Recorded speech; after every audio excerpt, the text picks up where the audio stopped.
স্থানীয় বাসিন্দাদের দীর্ঘদিনের দাবি ছিল একটা স্টেডিয়ামের, আর সেই কথাটাই মাথায় রেখে নতুনভাবে মাঠ সংস্কার করে গড়ে তোলা হচ্ছে চাকদা নেতাজি সুভাষ স্টেডিয়াম। মাঠ ছিল, তবে প্র্যাকটিস করার মতো পরিকাঠামো ছিল না। খেলোয়াড়দের প্র্যাকটিস করতে হলে বিভিন্ন এলাকার খোলা মাঠে যেতে হতো। তাদের কথা মাথায় রেখে চাকদা পুরসভার তরফে নেওয়া হয়েছে নতুন উদ্যোগ। নতুনভাবে সংস্কার করে প্রায় 10 বিঘা জমির ওপর গড়ে তোলা হচ্ছে চাকদা নেতাজি সুভাষ স্টেডিয়াম।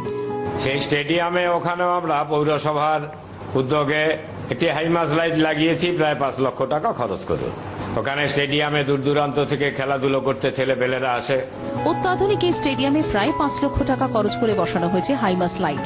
ফলে রাতেও খেলোয়াড়রা মাঠে প্র্যাকটিস করতে পারছে। এছাড়াও একই মাঠে একসঙ্গে ফুটবল, ক্রিকেট ও কাবাডি খেলার ব্যবস্থা রয়েছে। এই স্টেডিয়ামে রয়েছে বিভিন্ন খেলাধুলোর আধুনিক সরঞ্জাম। তৈরি করা হয়েছে গ্যালারি।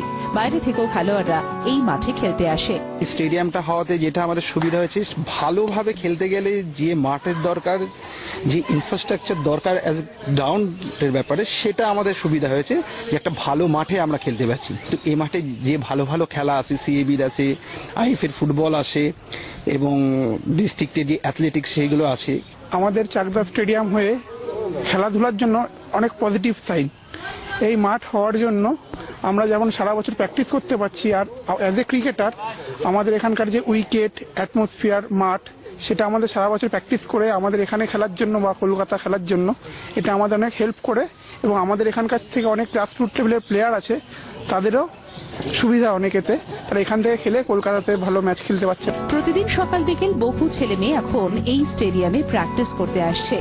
একই মাঠে একসঙ্গে বিভিন্ন খেলার প্র্যাকটিস করতে পেরে খুশি খেলোয়াড় সহ স্থানীয় বাসিন্দারা। নদিয়া থেকে বিশ্বজিৎ মিত্রের রিপোর্ট, জি 24 ঘন্টা।